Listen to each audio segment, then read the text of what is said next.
Hello guys, welcome to the fiction series. Today we are gonna see, what if Naruto was the demon princess and got harem?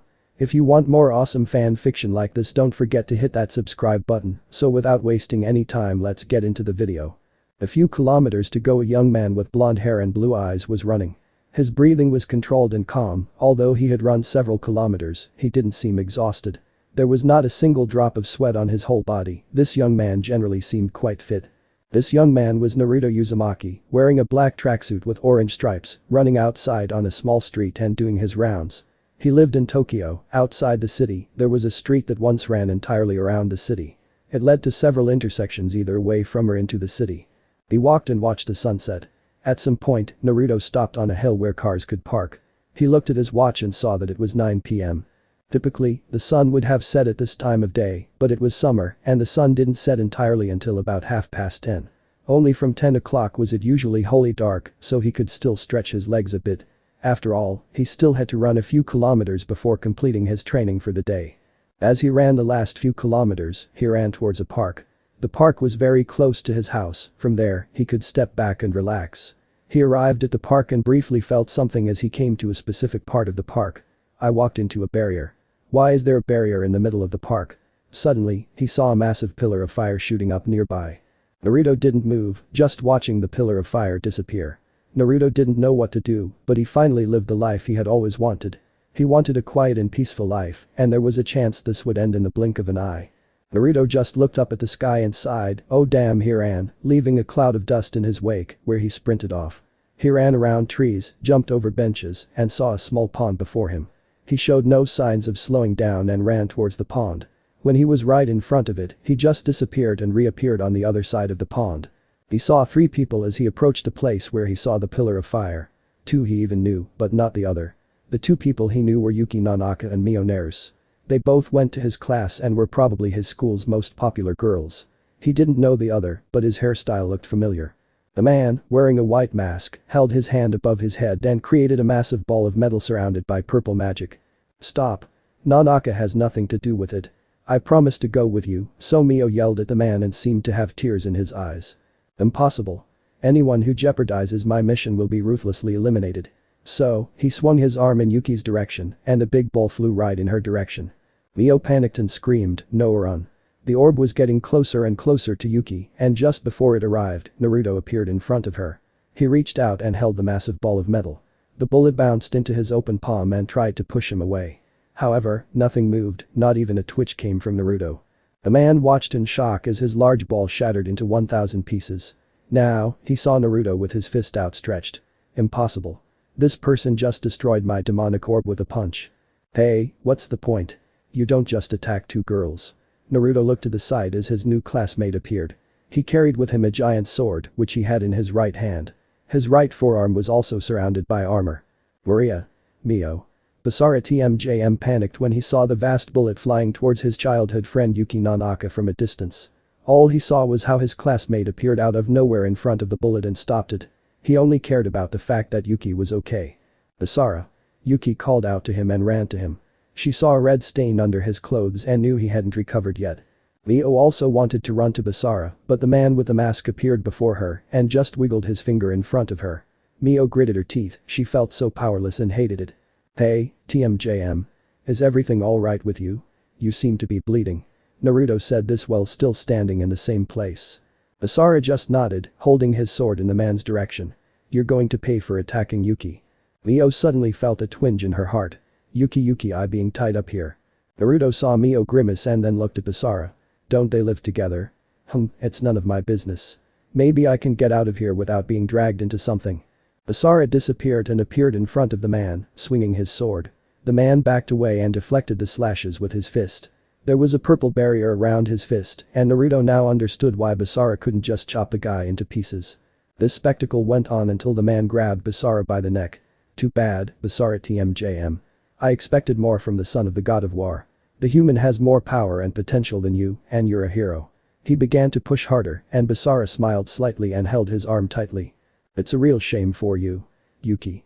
Basara yelled Yuki's name and appeared behind him, swinging her sword down at him. She saw Basara hit a specific part of the barrier several times and aimed at that spot. When her sword came into contact with the barrier, it shattered completely. The man let go of Basara and jumped back a little. He looked to the side and saw the succubus standing at Mioneris's side. The human was still standing in the same place and knew he could not do his task with so many participants. He had to manage somehow to make Mioneris freak out, and he thought he would only succeed by mortally wounding Basara TMJM as before. However, he now had doubts. Mioneris's otherwise hopeful eyes while she looked at Basara TMJM were no longer there. Instead, she looked at him with pained eyes. This would mean that it would have to be the succubus now. This would be more possible, and he was already planning how to make it happen. But not while this person with the blonde hair and blue eyes was there. He straightened up and looked straight at Naruto. "What's your name?" Naruto yawned a bit and looked at him. What did the guy suddenly want from Naruto? "Naruto Uzumaki." "What's yours?" The man bowed slightly. "Naruto Uzumaki, a powerful name. My name is Lars. I'm going to retire for now, Naruto Uzumaki. I'll watch you and hope you become a better protector for the former Demon King's daughter." So, Lars disappeared into a purple mist that suddenly appeared around him. Naruto was now getting beads of sweat on his forehead. Did he just say something about a Demon King? Naruto slapped his forehead with his hand. Where did I get this one back in? Anyway, what does he mean by protected? TMJM is the one looking out for her. The demonic shackles around Mioneris's hands loosened when Lars disappeared. Maria started crying and hugged Mio. "Lady Mio. I was so scared. Please don't ever do that again." Mio smiled slightly and wrapped her arms around the little succubus. "Thank you so much, Maria. I promise I'll never do anything like that again." Out of her eyes, she saw Yuki hugging Basara and stroking her head. There was that pain in her heart again. Why was it there? She hated that feeling. After all, Yuki and Basara were childhood friends, and it's normal for them to hug each other. She tried to distract herself and tried to find someone in particular. To her surprise, however, her classmate was already gone. Was that Uzumaki? He looked exactly like him, if I remember correctly. What did he do here, and anyway, how could he fend off Lars' attack just like that? He was also swift, he just showed up before Nanaka. She pondered for a while until Yuki and Basara approached Maria and Mio. They all went to Basara's house together, but something was thick in the air. Basara seemed to care only about Yuki and almost didn't take his eyes off her, making Maria and Mio more upset. 2 days later, Naruto sat in school and yawned. Why did he go back to school even though he was wealthy? Oh yes, if you are under 18 and didn't attend school here in Japan, this was punishable by law. This meant he must endure this torment for at least another 2 years until he could do what he wanted. Whether it's a trip around the world or just relaxing at home, nothing and no one dictates anything to him anymore. He saw how his class teacher was starting the lesson and tried to pay some attention. After all, he had to be able to finish school, and for that, he still had to learn something, as much as he hated it. He had noticed that Nanaka, Nerus, and TMJM hadn't shown up since yesterday. They must have taken care of TMJM. After all, he was injured. 15 minutes into the lesson, Nerus came into the class with an angry face. She bowed to the teacher and apologized for being late. The teacher just smiled at her and told her that everything would be fine as long as it didn't happen again. She walked up to her seat and just passed him by. Naruto had his eyes fixed on the blackboard where his teacher wrote down a math formula that would be important during the rest of the school time. He flinched slightly when the seat right next to him was occupied. There were always 2 students sitting at one table, and he always had the table to himself. This was apparently about to change, and he wondered who was taking it. He couldn't remember anyone else coming to class after Nerus. He turned slightly to the right and saw Mioneris's familiar red hair. He looked ahead again and tried to ignore that the most popular girl in the school, and the future demon queen, sat next to him on the seat. Seriously, she's always sitting in front of her friend. Whatever her name was. The lesson went on usually, where Naruto only wrote down the formula and otherwise only stored the most important things in his brain. At least what he meant would be the most important. The bell rang for recess, and the whole class ran out of the classroom. He wanted to do what he had always done during recess. He put his head on the table and slept well until the break was over. He laid his head on the table and closed his eyes, but he felt his right leg bump into something that wasn't there. It couldn't be the table leg, that was far from its current position. He felt the object being pulled away quickly. He shrugged his shoulders inwardly and ignored it. After a minute of restful silence, as he was used to, something bothered him. He felt a menacing aura next to him. Annoyed, he lifted his head off the table and looked to the side. Next to him, Nerus glared at him, obviously annoyed. "Nerus? What are you doing here?" Naruto tried to sound surprised, but it didn't seem to work. "Nerus? What are you doing here?" Mio repeated the sentence with a twitch in his eye. "How much longer are you going to ignore me, Uzumaki?" Even after you bumped my leg, don't you think it's necessary to talk to or even notice me in any way? Yes, that's good, excuse your highness, Naruto said this with a roll of his eyes and was about to return to his sleep. However, Mio had other plans for him. You hear me now, Uzumaki. If you ever tell anyone about what happened in the park, I'll kill you 100 times. Naruto just nodded. Anything else? I certainly don't intend to say that. I want to continue to have my peace. That's impossible when demons, fallen angels, and heroes are suddenly watching or attacking me. No thanks, I'm sorry. Mio looked at him with a red face. She was angry. She looked away and mumbled something softly. What? Sorry, I didn't understand you, Naruto. Again, Naruto heard Mio mumble something to himself. Naruto, if there's anything else, just say so. The break doesn't last forever. Naruto said this while looking at his watch. It was already half the break and Naruto would rather sleep than do something like this here. I said thank you. Did you want to hear that, you idiot? Mio yelled at him with a red face. Yes, that's good, you don't have to shout like that. You're welcome, I'd do it again. After all, we're classmates and I can't just stand by and watch a classmate get attacked. Besides, I think your red hair is beautiful. He added this to his mind. Mio seemed to calm down and looked away slightly. Are you serious? Naruto looked at her, confused. Sure, why not? I'd rather do without it but do it repeatedly. Mio looked at him with a satisfied smile, which he thought was beautiful. Okay, thanks again, Uzumaki. You saved me and Nanaka in the park. If you hadn't shown, something else would have happened. She got up and walked out of the classroom for the break. Naruto only looked after her momentarily until he could finally put his head on the table to sleep. He still had half of the break and he would use it. As he fell asleep, a certain red-haired girl appeared in his dream. When he woke up again, he noticed that the sun was setting. Damn, I must have slept through the rest of the school day. He sat in his chair and stretched to wake up his tired muscles. When he lowered his arms and legs relaxed again, he looked out of the window for a moment and saw Naruto standing in front of the schoolyard. He just shrugged his shoulders, grabbed his bag, and walked out of the classroom to relax. With one hand in his pocket and the other, he held his bag over his shoulder. He walked through the many corridors of the large school and eventually came to the exit. When he opened the door and walked out, Naruto was gone. He yawned briefly and then began to walk towards his home. As he walked out of the schoolyard, he saw a wolf-like creature attacking a human. He was about to intervene when suddenly, a spear flew through the beast and anchored itself in the ground. Naruto watched as a guy with blonde hair and armor picked up the spear from the ground. He looked at Naruto momentarily and then turned around and just disappeared. Funny. He must have been a hero, the only question is what he's doing here. He thought about it momentarily and only came up with one result. He must be here for Naruto or Lars. For whatever reason, this does not bode well. Naruto sighed. He realized that his beautiful peaceful life would probably not be so quiet anymore. He just kept walking and tried not to think about it. After all, he had a test tomorrow and still wanted to finish his training today. The next day, Naruto was back in the classroom and had just written the test, which he thought was pretty easy. Naruto had also sat in her usual seat today, not beside Naruto. TMJM and Nanaka were back today and behaved as expected. Naruto didn't pay much attention to her, he had something else on his mind. He felt a familiar aura last night, he couldn't remember where he knew that aura was from. Was it this Lars? No, that couldn't be the aura he felt exuded more power and warmth. Lars' aura wasn't as strong and certainly didn't exude warmth. The only question was, which aura was so strong? Not even TMJM, Nanaka or Naruto had such a strong aura. When the bell rang for recess, he got up and started walking out of the classroom with the other students. He felt that someone was watching him from a distance and wanted to investigate this. When he got up, he suddenly didn't have the feeling anymore, but when he walked out of the school building, he immediately felt a pair of eyes fixed on him again. He stood under a tree, and for a brief moment, the feeling was gone until it reappeared a short time later. His suspicion was thus confirmed, his observer must be somewhere on the roofs around the school. He looked around momentarily and saw that no student was paying attention to him. He walked around the tree shortly until he didn't feel the sensation anymore and disappeared. The light breeze was all that remained.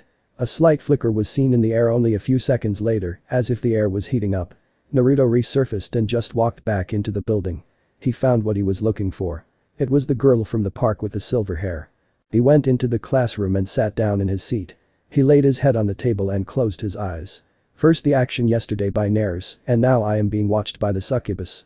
I don't know what to make of it. So, he let his mind wander and fell asleep for 5 minutes. He woke up when he heard the door to the classroom. He lifted his head from his table and saw a woman in a white coat. Mrs. Hasegawa. Can I help them? Mrs. Hasegawa was a true beauty.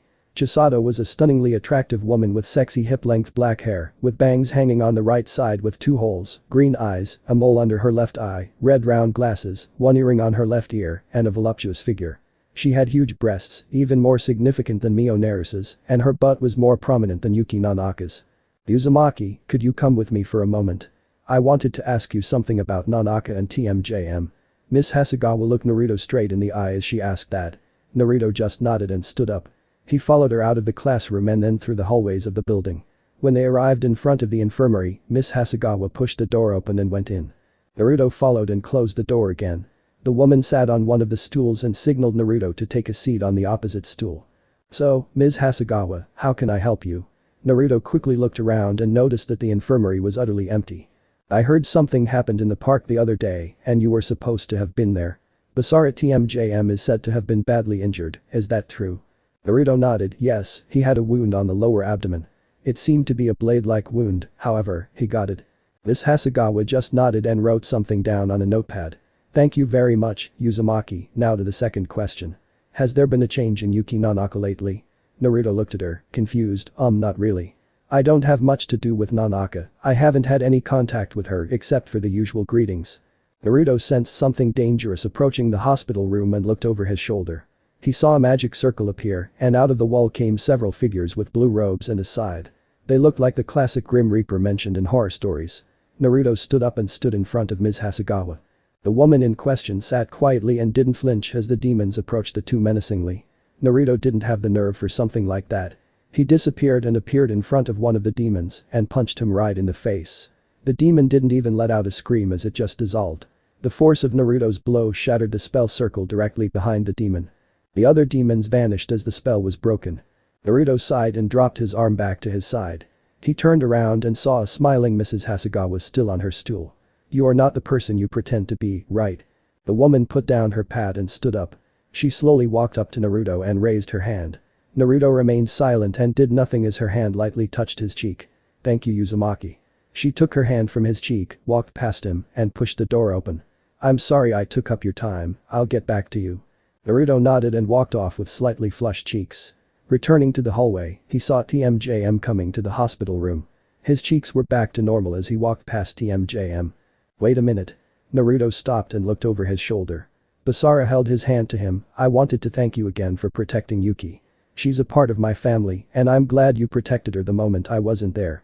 Naruto turned around and shook his hand. You're welcome, I'd say we'll talk later. Naruto let go of his hand and turned around. Basara was momentarily confused until he turned around and saw Mrs. Hasegawa waiting in the doorway to the infirmary. I can always talk to Uzumaki later. He followed the woman into the infirmary and closed the door behind him. Basara was a tall and slim 15-year-old with unkempt brown hair jutting in all directions and light green eyes. He also had scars that covered most of his body, which was the result of his banishing shift going out of control. However, he tells people he was involved in a car accident. He wore a white shirt, a black blazer, pants, and shoes. That was the standard school uniform of the Hijirigasaka Academy. Naruto also wore the same uniform as Basara when he was in school. When Basara came out 20 minutes later, he was seen pulling his shirt back down. Bandages could be seen around his lower abdominal area. Basara went to the roof, he had an appointment with Takagawa. Naruto came back to class and felt something in the air. Whatever it wasn't peaceful. He sat down in his seat and saw Nanaka sitting in another chair. She was now sitting in the seat where Basara's seat neighbor used to sit. Naruto got up, walked to the back of the classroom, and sat beside Naruto. She looked at him for a moment and then just looked ahead. Naruto looked out the window and tried to get around for the rest of the day. As the day passed, nothing else happened. TMJM returned to the class and sat down again in his seat.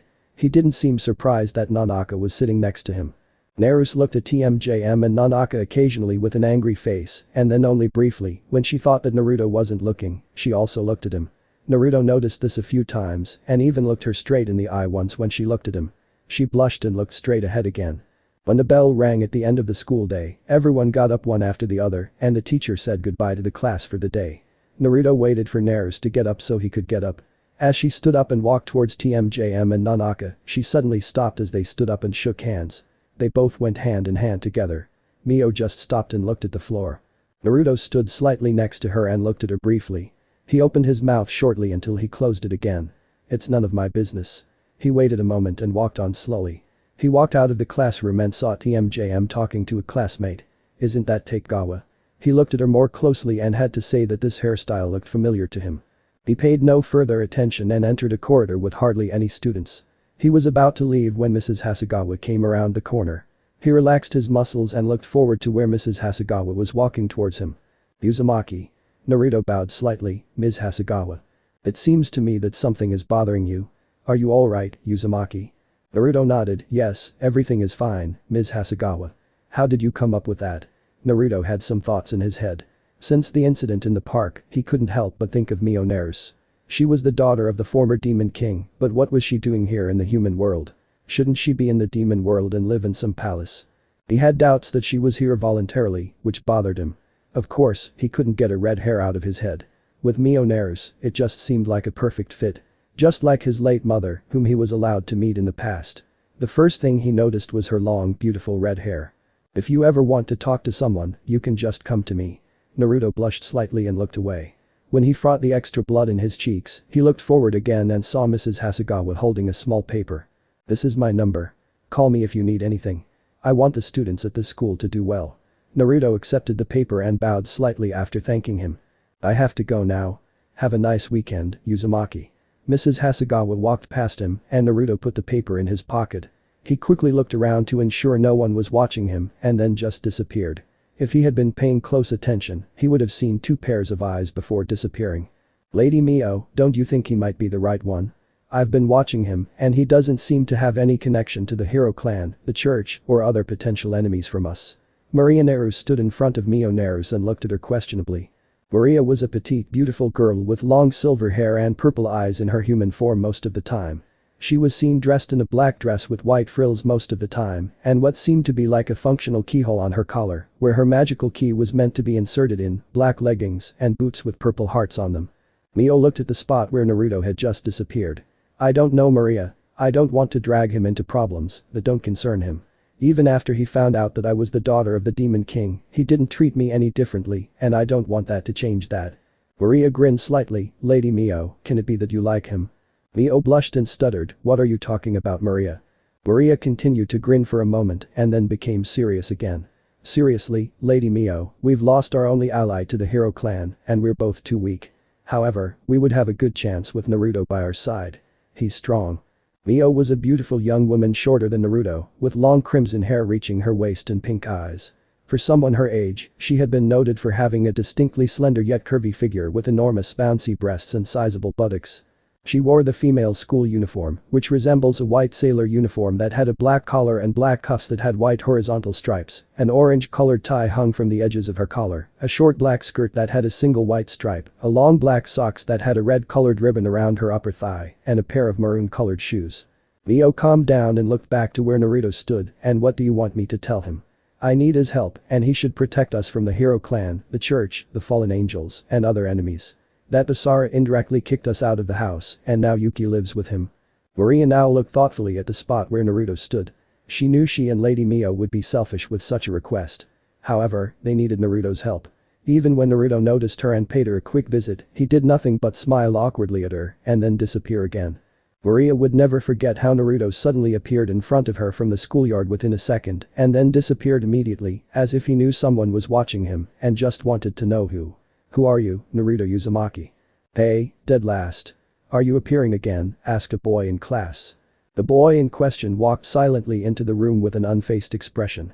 His blank blue eyes didn't bother to look at the boy who stood next to the entrance to the classroom. His gaze was fixated on the ground. I speak with you, dead last, said the boy angrily. He charged the boy with a raised fist but tripped over his food when he stepped to the side and let him pass. The boy walked towards his seat without looking at anyone. This boy was Naruto Uzumaki, the dead last of this class. He was 8 years old. His life so far has been hell, nothing more could be said about it. He didn't have any parents, he was raised in an orphanage, he had been kicked out of the orphanage at the age of 4 and he had to live on the streets for an entire year before he got found by the third Hokage. He had lived alone since he was 5 in an old apartment near the Hokage Tower. He always pulled pranks on the village to get attention and avenge everything they had done to him. It wasn't uncommon for him to end up in a hospital because some villagers beat him up. Many would have given up in his situation, especially as a little kid. But not Naruto Uzumaki. He would never give up. He would show it to them all. He would show them how wrong they were. He would show them how strong he would become, even when it meant being alone. He didn't care about all this. Naruto sat down in his seat and ignored the looks of all his classmates. He leaned back on his chair and closed his eyes. He thought about the weird dreams he had over the weekend. Today was Monday, meaning a new and fresh week had started. Naruto had spiky blonde hair, ocean blue eyes, and 6 whisker marks on his face. He wore a white t-shirt with a red spiral on the back, orange pants, and blue sandals. This dream was so real, like I watched this old man's life, thought Naruto. He could still see the older man in the little village and how he trained his body without stopping. He did nothing besides training his body the entire time. It was like he was possessed by something. He was outside his little house, training his body in hand-to-hand combat from sunrise to sunset. Others were scolding him for doing nothing else. Naruto could still hear all the names the other villagers called him. He felt a connection to the older man he saw in his dreams. This was a situation Naruto himself could be in. He didn't know why he could remember his dreams so clearly, but that didn't matter. Naruto opened an eye when he heard the 2 voices of 2 girls screaming about who would sit next to their precious crush. Naruto closed his eyes again and thought about the older man he saw in his dreams. The willpower unbroken, no matter what was thrown at him or others did to him. The older man didn't stop to train his body and combat abilities independently. Naruto decided this morning when he woke up. He would train like the older man in his dream, without hesitation and stopping because of what others said. He had already realized that what he had learned in the academy was useless for Naruto because the teachers taught him things differently. He could tell by the way the others were doing punches. He was the only one who did punches in this weird way the teachers taught him to. He would participate in today's class like usual and look at everything the teachers did. He just wanted to ensure that the teachers messed up his growth by teaching him things wrongly every single time. He would never return to this shitty academy after today. He would train himself like a maniac since no one would train him properly. He saw how a teacher came into the room. He could already tell that this teacher was new. He had never seen that teacher before. "Everyone, be quiet," said the teacher to all the noisy students. "My name is Iruka Yumino, and from today on, I will be your teacher." He took out some documents and laid them down on his desk. "I will begin to call everyone's name." After a minute, Naruto's name was called. Naruto Uzumaki. Naruto raised his hand. Iruka looked at Naruto for a second before he looked at the name list in his hands again and named the next student. Naruto remained silent and paid attention. This teacher, he is different. Iruka Yumino, huh? Iruka didn't look at Naruto the same way every other adult looked at Naruto. He looked at Naruto the same way he looked at every other student in the classroom. He had a severe expression the entire time and seemed rough, but he didn't look at Naruto as if he were a monster, a disgraceful entity that should be deleted from existence. After Iruka knew every student was present, he laid the list down and turned towards the blackboard. "From today on, this class will have a different structure." After he wrote some things on the blackboard, he turned to the entire class again and said, "Every one of you will have the opportunity to have a self-taught class. That means you can decide if you want to learn everything on your own or me to teach you everything." He turned around again and wrote again something on the blackboard. "When you decide that you want to be taught by me, nothing will change besides the sequence of how the day is structured." After finishing his writing on the blackboard, he turned around to all the students. In the first 5 minutes, he met his new class and achieved something no teacher had completed. He got the attention of every single student in the classroom. "Raise your hand if you want to attend the self-taught class." Naruto raised his hand immediately. Iruka looked at Naruto for a second and let his gaze wander around the students to see if someone else wanted to do this. While the other students still had to process what had just been offered them, Naruto Uzumaki was the most surprised human in this room. Never in his entire life would he have guessed that an opportunity would occur where he could learn everything himself without being scolded or manipulated in the wrong direction. You all will be given the necessary materials to learn independently, so don't worry. If you want, you can all learn on your own. But remember that I will not be responsible if you are not ready when the exam starts. Naruto didn't care about that shit.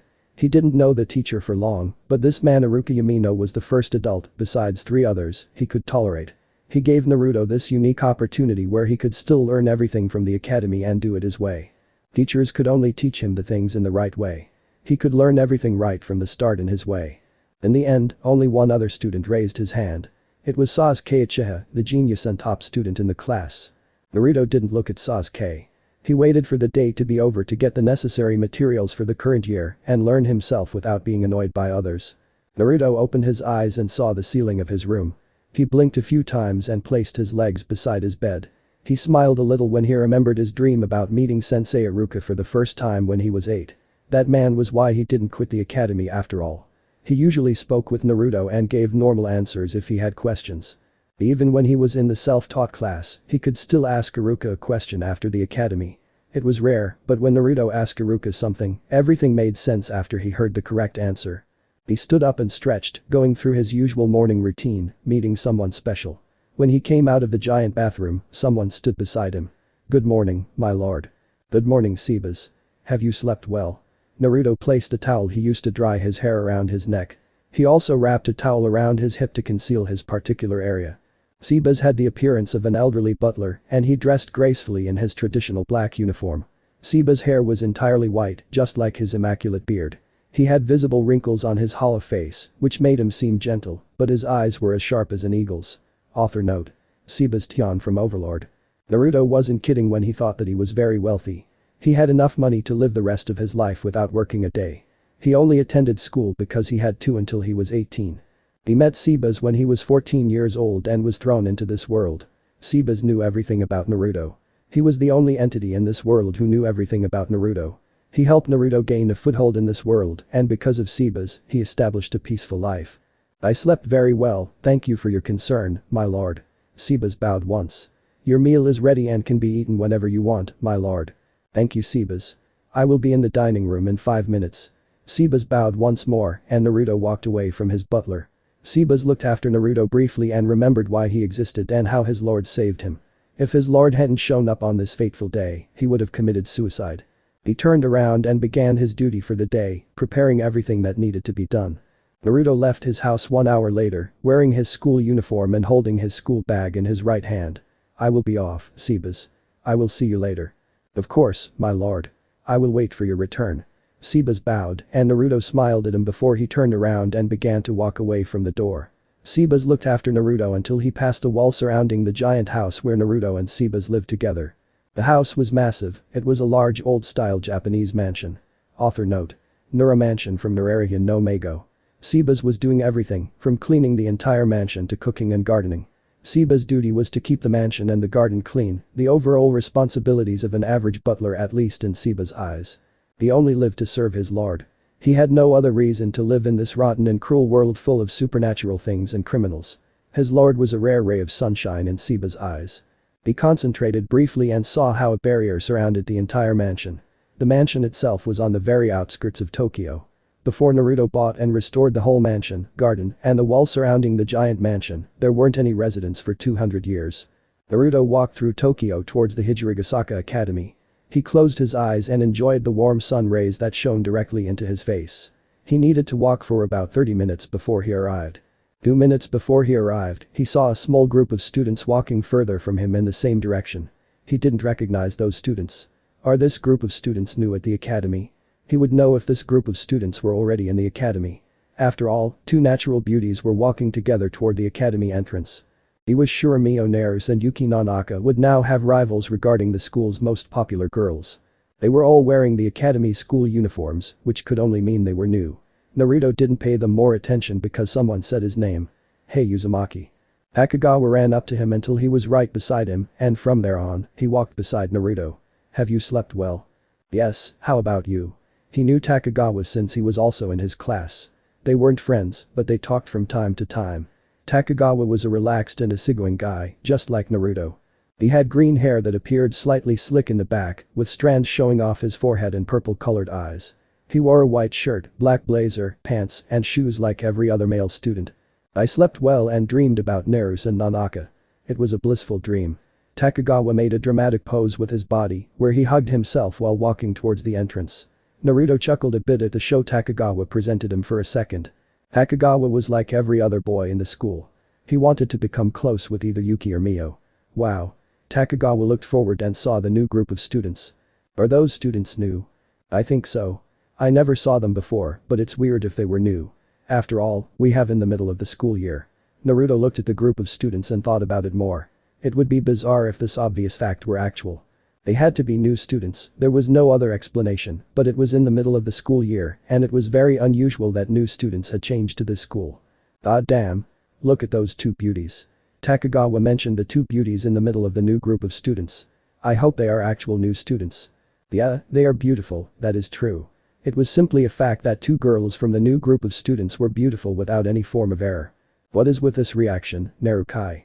Naruto raised an eyebrow when he heard how Takagawa called him. He looked to the side where Takagawa looked at him with a weird face. Narukai. Yes, Narukai. What is this blank reaction to such goddesses? He pointed with his finger towards the group of new students. I mean, look at them. They are beyond comprehension. They are just like Nanaka and Nerus. Now it becomes creepy. Naruto sighed and said, calm down, Takagawa, before the two girls hear you. You never get a chance to talk to them directly because they think you are a pervert and creep. Oh shit, you are right. He calmed down and had a severe face for a few steps before they sighed. Oh yeah, have you time after school? Naruto raised an eyebrow when Takagawa suddenly changed the topic. It was like the situation 10 seconds ago had never happened and he had forgotten entirely about the new students. I am training after school, why? Oh, you are training. What are you doing? Are you going to the gym? Are you swimming? Are you going to a martial arts training? Takagawa always made some poses while he mentioned the different forms of sport Naruto could do. I train with my own body. It is called calisthenics. Instead of going to the gym where I must pay and wait for machines to be free, I train with my body. Naruto explained it briefly since this was only a percentage of his actions. Besides strength training, he also trained in other things, but that wasn't important. For an average student of such a school, it was customary to do some training like calisthenics. Ah, I understand. So, you mean like push-ups, pull-ups, and those sorts of exercises, yes? Yes. Both talked a bit and walked further towards the entrance. A little bit forward were the new students. One girl was looking behind towards Naruto. The other girl was looking at the girl who looked back. Are you interested in this boy, Rias? Rias looked at the other girl and said, I have this feeling about that boy. He could be interesting and potentially have a sacred gear. You are fast as always. We didn't even enter the school and you already spotted someone interesting. Akeno also looked behind for a second and watched Naruto and Takagawa talking with each other. He smells like fire. The little girl beside Rias ate some sweets while she walked with the other. You're right, Rias. When Kaneko can smell something from this student, he is special. Akeno was a beautiful young woman with a voluptuous figure, long black hair, and violet eyes. Her hair was usually tied in a very long ponytail, reaching down to the floor with two strands sticking out from the top and sloping backward, with an orange ribbon in place. She had a very curvy figure with massive breasts. She wore the female school uniform, which resembles a white sailor uniform that had a black collar and black cuffs that had white horizontal stripes, an orange-colored tie hung from the edges of her collar, a short black skirt that had a single white stripe, long black socks that have a red-colored ribbon around her upper thigh, and a pair of maroon-colored shoes. We are here, let's settle down and get everything in order. We have enough time for those things when everything is in order. Rias walked ahead like she always did as the king of her peerage. Rias was a beautiful young woman with a voluptuous body, white skin, and blue-green eyes. She had a very curvy figure with massive breasts, and like Akeno, she was wearing the female uniform of the school. Her most distinctive feature was her long, beautiful crimson hair, inherited from her father, reaching down to her thighs with a single hair strand, known in Japan as a hoge, sticking out from the top. Her hair also had loose bangs covering her forehead and side bangs framing her face. Takagawa was asking Naruto something. Hi Narukai, can you come to the roof in the break? Naruto looked at Takagawa with a raised eyebrow. Do I have to? I would rather sleep like always. It's simply his favorite thing to do in break time. I would appreciate it as a beginning to our friendship. Okay, what have you eaten? You never ask us to be friends. We have good talks occasionally but aren't friends, Takagawa.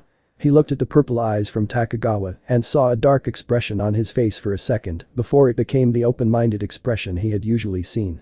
Come on, Narukai. We have good conversations every time and now you say something like this to me. I am hurt. He placed both hands on his chest dramatically. Naruto walked further away from Takagawa. Narukai. Simply ignore him. When Takagawa caught up to Naruto, he looked normal again. I'm sorry, I'm sorry. Naruto looked at Takagawa and asked, why do you want me to come to the roof during break time? I wanted to show you something I can't show you when others are around.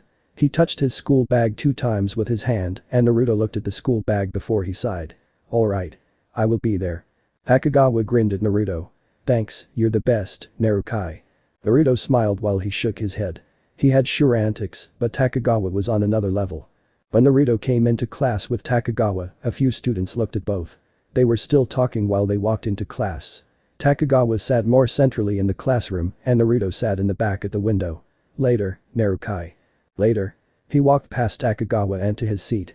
He could see how Nanaka was looking at him. When he sat down, he looked out the window. It wasn't long until Mio came into class and walked towards Naruto. He looked at her, and she stopped briefly when she saw his gaze.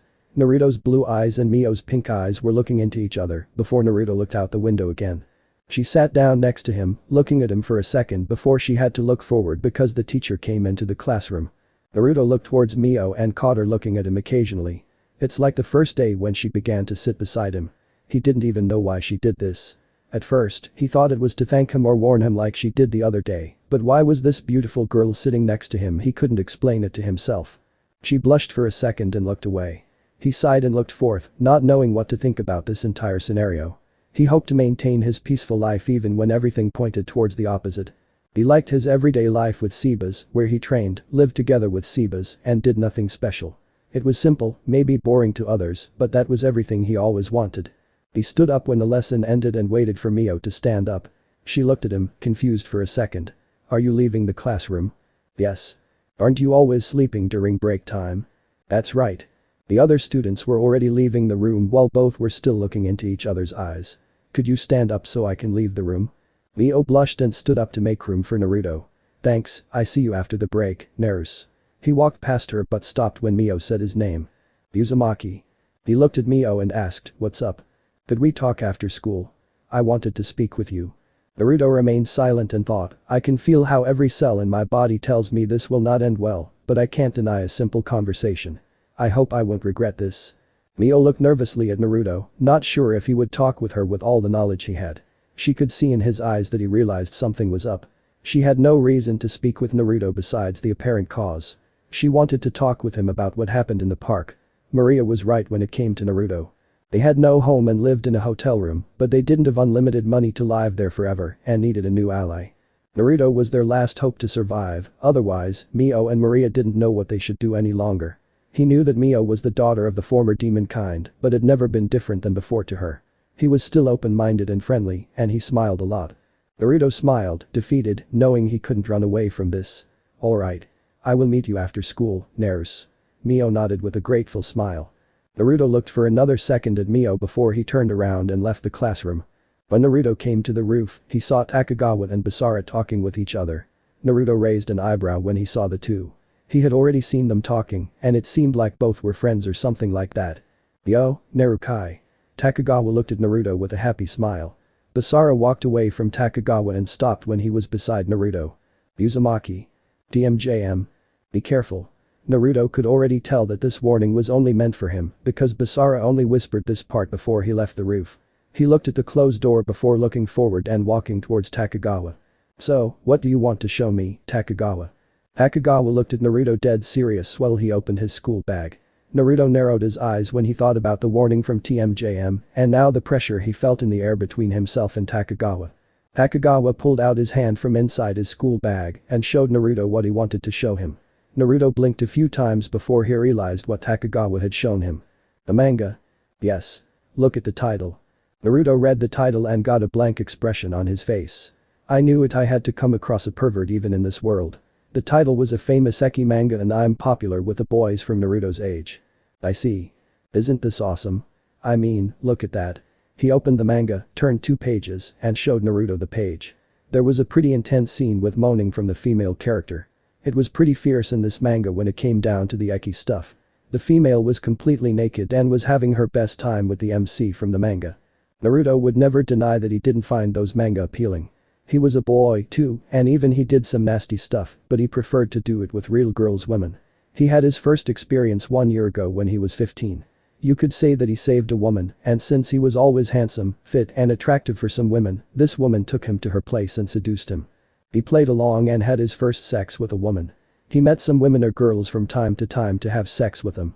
He meant it when he was living his best life in this new world without shinobi, akatsuki, bijk, and all this other stuff from the elemental nations. He had a simple but enjoyable life without much stress or fighting. What can I say? It's pretty detailed. Yeah, right. He turned the manga towards himself and smiled perversely for a moment before closing it and coughing one time. He returned the manga to his school bag and turned toward Naruto with a dark smile. Naruto narrowed his eyes directly and jumped a bit about before he slid over the roof and stopped a few meters away from Takagawa. So, you know. A purple aura began to appear around him. He held his hand up and a purple-black flame appeared above it. A barrier was created around the two in an instant and Naruto could tell that this barrier wasn't a normal one. The entire barrier was transported to another dimension, so Naruto and Takagawa were alone now. No one could quickly enter the barrier. I had my suspicion, and after TMJM warned me when he left, it was clear that you are the demon from the park who tried to kidnap Naruto. I see. What do you intend to do now, Narukai? The purple aura intensified, and the ground began to shake. The power Takagawa radiated was much stronger than in the park where TMJM killed him. Naruto raised an eyebrow at this question. You are asking me this question. You are the one who placed a barrier around us, and you are the one flexing his aura right now. I do nothing at the moment. He stood without a care in the world with a raised eyebrow, not radiating power. Takagawa looked with menacing eyes into Naruto's blue eyes. Naruto stepped aside, dodging a sword. The creature who wielded the sword came out of Naruto's shadow. Naruto punched a beast that looked like a typical Grim Reaper in the face and killed it in an instant. The sword dissolved with the beast when Naruto killed it. Naruto saw how many lower demons appeared around him. Does this have any reason? You are just wasting our time. The lower demons around Naruto were glaring at Naruto with glowing red eyes. Takagawa looked at Naruto without saying anything, holding the purple-black flame over his open palm. Naruto sighed as the lower demons moved towards Naruto with their scythes. Naruto closed his eyes briefly before he opened them to look towards Takagawa. The first demon approached Naruto and made a horizontal slash with his scythe. Just before the scythe could hit Naruto, he vanished, and all the demons around Naruto who tried to attack him got hit by something. Takagawa had seen it. It looked like Naruto simultaneously appeared in front or behind every demon and punched or kicked them. Naruto appeared in the middle again after only a second, and all the demons dissolved after being hit by Naruto once. Naruto looked bored at Takagawa. Anything else, or do you want to fight me now? Takagawa closed his open palm, and the purple-black flame vanished. The purple aura around him also vanished, and he chuckled a bit. That wasn't my intention. I wanted to ensure you are as strong as I believed. I can't let someone weak protect Naruto from now on. Since TMJM won't protect her anymore, you are the new protector from Naruto. Wait a second, I am no one's guardian. I don't know how you came up with this, but I never said anything about protecting her, okay? I said something in that regard, but that was not meant like you try to portray it. You may think that, but many people think you are protecting her now. Many are interested in Naruto because she is the daughter of the former Demon King. Since they think you protect her, they will observe and even try to attack you. Naruto frowned when he heard this. When he saw it the other day, he knew he shouldn't have gone towards the massive pillar of fire. He should have ignored the situation. He was sure TMJM would have come in time and saved Nanaka and Naruto alone without Naruto's help. I hope you remember my words, Narukai. Takagawa snapped his finger and the barrier around them shattered while both appeared on the roof again. Naruto remained silent while Takagawa smiled at him and turned around to walk towards the stairs. Hey Takagawa. Takagawa stopped and got wide eyes when he felt a massive killing intent. What is this killing intent? He looked over his shoulder and saw Naruto's carefree smile. He narrowed his eyes when Naruto said, I will forget this time, but next time will be different. Takagawa smirked. I am looking forward to it. He left the roof after that. Naruto looked into the sky and sighed. I should go back. He also left the roof and came pretty quickly into the classroom. He sat on his seat and the other students came into class shortly afterward. Everything okay, Uzumaki?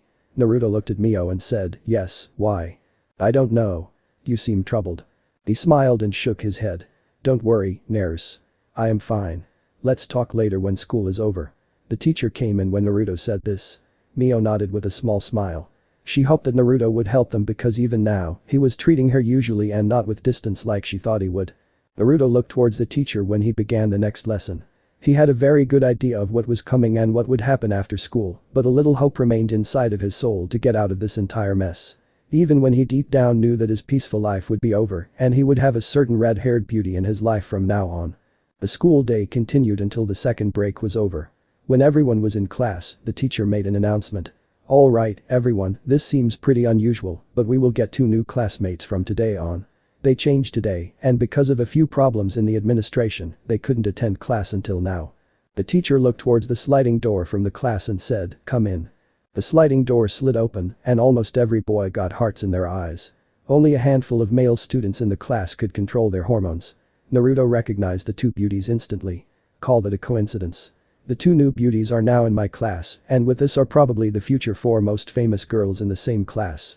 Naruto supported his chin with his hand while his gaze turned towards the outside. He didn't need to watch the shit show that was going on right now. The drooling male students were annoying. He could understand why the boys reacted this way in a certain way, but they didn't need to respond so drastically. Well, he was different from the start since he was from another world and was raised in a village from shinobi. He had to endure more than most humans in this world will ever endure in their entire life. Something like that hardens the person. Naruto could control his feelings and emotions. Hello, my name is Rias Gremory. It is my pleasure to meet you all. Rias bowed elegantly one time, and all the boys roared about how beautiful and sexy she was. She looked around the classroom and saw Naruto in the back of the school at the window, looking outside. Call that a coincidence. Rias smiled charmingly for the entire class and got even more praise shouts from the male students. It was always like this. Back in Kuo, she was also praised by everyone. Calm down. The teacher had to shout a bit because the class went into an uproar when Rias introduced herself. The boys couldn't control themselves. Hello everyone. My name is Akeno Himejima. It is a real pleasure to meet you all. Akeno's voice was angel-like for all the boys and they couldn't control themselves. The way she said it and pronounced the sentence, it was simply too much. She looked at the class and said the introduction was almost seductive for the boys. Naruto could tell those two beauties knew how to handle a mass of people. He was only happy that he could control his emotions. The way the two introduced themselves affected every boy, even Naruto himself. The way Akeno introduced herself was especially effective. He even looked forward for a second when Akeno introduced herself and bowed. Her massive breasts were jiggling a bit while she bowed, and that gave the entire thing the cherry on the cake. The entire class went into an uproar again. Naruto looked outside, fighting his own emotions that got triggered by those two beauties. He managed to control himself, but that couldn't be said about a particular demon, shouting how beautiful the two were. Hearing Takagawa praising Gremory and Himejima is weird when I think about how he was on the roof. He saw a few birds flying past the window, causing him to follow them with his eyes. After a few minutes, the two girls sat in the back directly beside Naruto and Mio. Naruto looked forth and wrote down a few things that the teacher mentioned during class. He and Basara were probably the only boys paying attention to the teacher. Mio looked at Naruto and saw that he was looking forward, not toward Rias and Akeno like every other boy besides Basara. She didn't know why, but she thought she had heard the name Gremory before. She was relieved that Naruto didn't go crazy like all the other students over the two new girls. She smiled slightly and paid attention to the teacher. The rest of the class was normal, well, as normal as it could get with all the attention from 99% of boys towards Rias and Akeno. Naruto and Basara were the only boys paying attention to the teacher during the last period of classes. When the bell rang and the teacher wished everyone a good day, most boys stood up and walked up to Rias and Akeno. Let's go before we can't even stand up. Mio looked at Naruto and nodded her head. She stood up and both managed to escape their table before they couldn't even stand up anymore because the boys blocked everything. When Naruto and Mio were outside, both were walking calmly next to each other away from the school building, leaving the school grounds behind. Naruto watched the clouds while he looked into the sky and Mio walked silently beside Naruto. She was suddenly nervous even when she was confident in class. Now that the situation was in front of her, she hesitated because she feared this could go pretty wrong. Okay, Naruto, what did you want to talk about? Naruto stopped and Mio got startled a bit. She blushed briefly, embarrassed that Naruto had seen her nervous face. She looked away and took a deep breath. She turned towards Naruto and said, Uzumaki, I wanted to ask if you could help me and my friend Maria. As you know, I am the daughter of the former demon king Wilbert. Many are after the hidden powers that I inherited from my father. We lost our last ally when Basara and Yuki kicked us out of their house and since then, we have been living in a hotel room. We could avoid the attention until now, but I know someone will find Maria and me soon. We are not strong enough to deal with this situation alone, we need an ally to help us. She closed her eyes and looked towards the ground, defeated. I know I am being extremely selfish right now, but we don't know what to do. You were the only person besides Basara willing to help us, even when you knew who we were. You never treated me differently than before, even after you knew everything. You are our only hope, and if you decline, then we have no choice but to run away from Tokyo in the hope that my enemies won't find us. Mio looked up to see Naruto's expression on his face. He had a focused gaze and said nothing. Mio looked nervously at Naruto, and after a minute, he said, you know what that would mean for me, right? Mio nodded when Naruto asked this. I would get a shit ton of enemies. Not only the demons, the hero clan, the church, and other supernatural races. Mio nodded again. I would never have my peaceful life back when I agree to your request. Mio looked towards the ground with closed eyes. I would have to reveal my secrets to you somewhat. Mio opened her eyes, waiting for her request to be declined. Her gaze was still fixated on her shoes. I would need to give you money because you most likely don't have much left. Mio's shoulders sank in defeat when Naruto said all those things. You would never be able to live without me. Mio looked up, a bit surprised at this statement. She thought he would tell her all the other negative sides of himself, but now he said something that would be bad for her. That was the way Naruto pronounced the sentence. Are you aware what that would mean for you and your little succubus friend? Naruto looked into Mio's pink eyes with a serious expression. Yes. We would depend on you since you are stronger than us. We would do everything you say as long as you protect us. Naruto looked up into the sky and sighed deeply. I guess it can't be helped. My peaceful life is over from now on. I could never decline her request since she reminded me too much of myself when I was younger. He looked at Mio with a smile. Alright. Huh? Mio blinked a few times when she heard that word. She thought she had just heard how he agreed to her selfish request. I will protect you and your little succubus friend from now on. I accept your request and will be your guardian from now on. He held his hand towards her and Mio looked at Naruto wide-eyed. Really? She couldn't believe it. She thought she was in an illusion. Yes. From now on, I will protect you both. Mio took his hand with her and shook it with a shaky arm. Thank you, Uzumaki. You have no idea what that means for me and Maria. You saved us. Naruto smiled warmly and said, let's go. We need to get your things first before we head towards my home. You can tell me your entire story on the way. Mio smiled happily and nodded while both began to walk beside each other. After a few minutes, Mio began to tell her entire story. I was raised in the human world by my foster parents. I lived with them in a little town where everyone knew each other.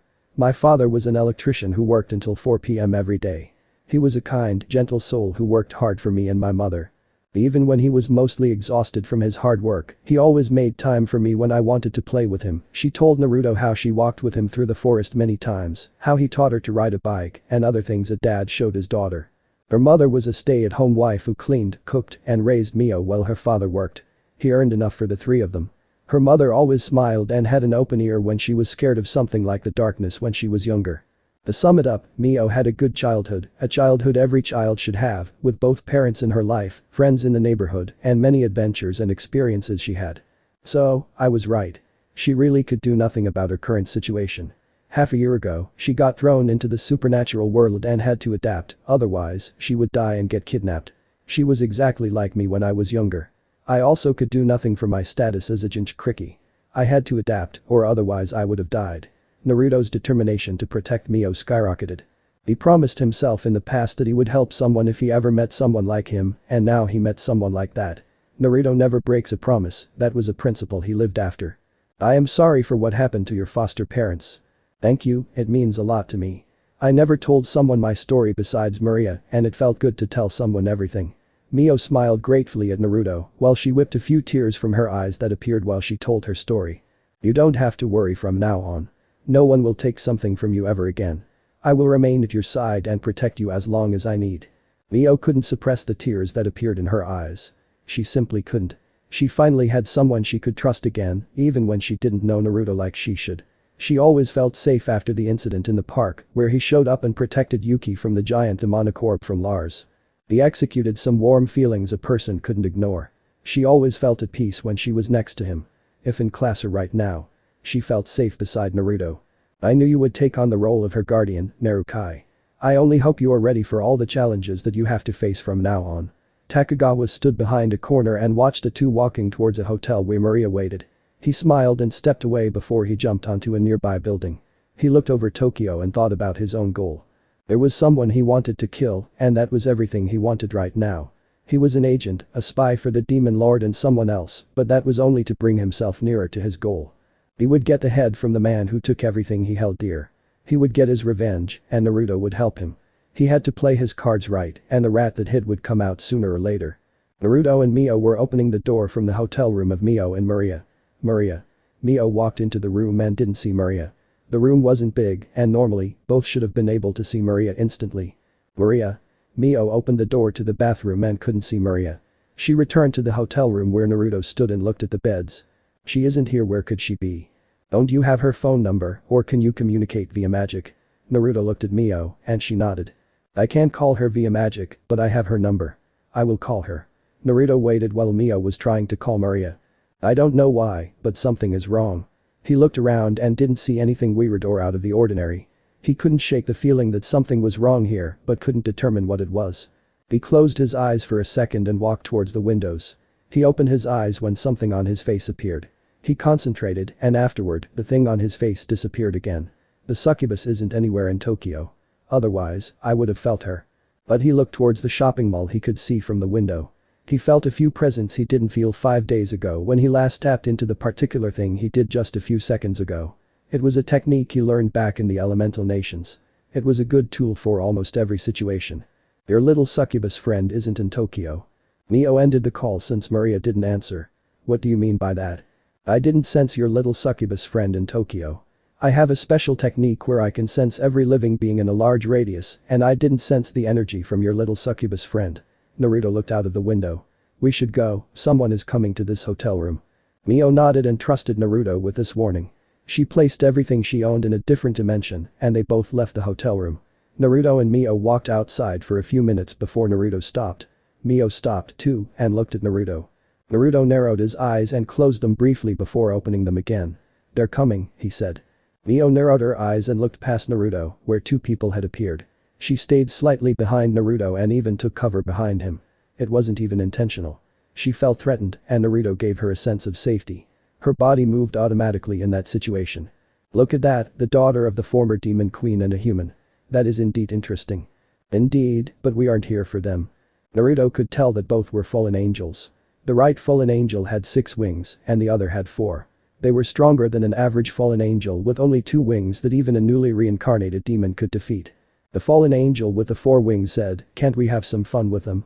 I would love to kill the human, at least." The fallen angel with 4 wings had spiky brown hair and yellow eyes with black slits like most fallen angels. He was wearing a brown trench coat, black pants and boots. No. Our target is on the move, we don't have time for that. The fallen angel with 6 wings had long white shoulder hair and black eyes and wore a black robe. The fallen angel with 4 wings sighed and looked at Naruto and Mio. You both are lucky. When we meet each other again, I will kill you. Both fallen angels shot away and left the barrier. Mio wanted to move, but Naruto held an arm before her. Wait. Mio looked confused at Naruto before someone appeared in front of them. She looked past Naruto towards the new guy. What do you want from us, hero? Naruto looked at the blonde-haired hero he had already seen earlier. The same hero killed the werewolf-like demon with his spear shortly after Naruto overslept in school. I want the daughter of the former demon king. If you hand her over, nothing will happen to you, human. Step away and stay out of this. This has nothing to do with you. Mio narrowed her eyes and took a step closer to Naruto automatically. It's disrespectful to command someone without even introducing yourself. Naruto's face was severe as he looked into the hero's blue eyes. My name is Takashi Hayes, I am a hero from the Hero clan. Takashi had blue eyes and spiky blonde hair. He wore the spirit armor on all 4 limbs typical for the Hero clan, a blue uniform and a blue cape. He held a spear in his right hand. When I remember correctly, hero weapons are sacred gears made by the Hero clan. They can create their sacred gears. They call it hero weapons. Naruto made 2 steps forward and looked over his shoulder. Stay behind me. Mio smiled a bit and nodded. Okay. He looked forth again and said, I'm sorry, but I won't give you Mio. I am her guardian, if you haven't noticed yet. Whoever wants something from Mio, this person must go through me first before she can get to Mio. Takashi closed his eyes for a few seconds before opening them. As you wish, he said. He dashed forward and thrust his spear forward. Naruto raised his foot at the last moment and kicked the spear's tip down, making the thrust attack ineffective. Takashi's eyes widened a bit when Naruto spun around and made a spinning kick while he jumped toward Takashi. Takashi pulled his spear out of the ground and blocked the strong kick with his spear. He slid back from the extreme force of the kick and stopped after a few meters. Takashi narrowed his eyes and dashed towards Naruto again. Naruto stood ready, dodged the first thrust attack, ducked under the swing attack, and jumped back to avoid another thrust attack from Takashi. He narrowed his eyes when he felt how wind began to blow towards him. He vanished midair before a blade of wind could split him in half. He appeared on the ground and made a quick kick. Renkyaku. Tempest kick. Takashi's eyes widened when he saw how Naruto created a wind blade with his kick. He didn't even see how Naruto did his kick. His kick was so fast that Takashi couldn't see it. The tornado surrounded Takashi's spear before he made a vertical slash and created a wind blade like before. Both wind blades rushed toward each other, and when both hit each other, a strong gust of wind broke out from the point of impact. All present entities had to hold a hand before their eyes to protect them from the dust blown away. When the strong gust of wind stopped, Naruto took his hand from his eyes. As I thought, his hero weapon can control the wind. Naruto jumped to the side and dodged a strong gust of wind Takashi created when he thrust his spear toward Naruto. Takashi appeared behind Naruto in midair and said, "It's over." He made a horizontal slash with his spear, intending to cut Naruto's top half of his body. Naruto looked over his shoulder and saw how the spear came closer. "Naruto!" Mio screamed when she saw how Naruto had almost been hit. Naruto twisted his body in midair and the spear missed its target. Takashi's eyes widened when he missed Naruto. Naruto, still rotating his body, kicked Takashi towards the ground. Takashi crashed into the ground, creating many cracks, and dust rose. Takashi gasped when he crashed into the ground and spat out some blood. What the hell? What is that strength? He stood up and wiped the blood from his lips before he saw how Naruto landed in a crouch before he stood up. "Do you want to continue?" Takashi gritted his teeth and raised his spear before he spun it over his body. A lot of air began to turn around Takashi. It was like the wind itself was being sucked towards Takashi. Naruto narrowed his eyes when, slowly but surely, a tornado formed around Takashi's body. Mio had to create a defensive magic circle in front of her to protect herself. She looked at the giant tornado that had begun to form around Takashi and began to worry about Naruto, who had only stood a few meters in front of Takashi. Naruto didn't move even when the air tried to pull him toward the tornado. He used chakra to stand his ground. He looked at the tornado that had begun to move toward him. He could hear Takashi's voice. "Try to defend against this, you bastard." Naruto's body was suddenly covered by a wide aura when a deep crater formed under his feet. The air was pushed away as if a shockwave was triggered when the wide aura surrounded his entire body. That was one of the few things he had learned since entering this world. Since he had already trained his body like crazy and had done thousands of hours of strength training, it was clear that Naruto could use this technique sooner or later. This was called Tenkai, fighting spirit. The user gets surrounded by an aura of their life force Kai to gain heightened defense, and speed. It was similar to Sage Mode regarding the boost in physical attributes. Not as strong, but firm, nonetheless. Typically, only users of Senjutsu in this new world could use Tenkai, but one could also achieve this technique after an immense physical training regime like Naruto. It was rare, but it was possible to squeeze out one's life force and surround oneself with it to get heightened defense, and speed. Naruto strongly concentrated his Tenkai around his right fist before taking a special stance. He closed his eyes and waited until the tornado was right before himself. "Naruto, get away from there." Mio screamed this while shielding herself with a defensive magic circle. The defensive magic circle was a basic defensive tool that all races could use that could use magic. A defensive magic circle could shield someone against anything if the user were strong enough. Naruto's eyes shot open when the tornado was about to hit him. Naruto made a punching motion with his right fist, and when he hit the tornado with his right fist, something unbelievable happened. A sonic boom echoed through the landscape inside of the barrier. Mio had to close an eye because the sonic boom was pretty loud. The tornado was blown away by something like a shockwave. When Naruto's right fist made contact with the tornado was blown away by something and dissolved instantly. Takashi couldn't believe it. Naruto had negated his tornado with a simple fist punch. That couldn't be. That had to be an illusion or something.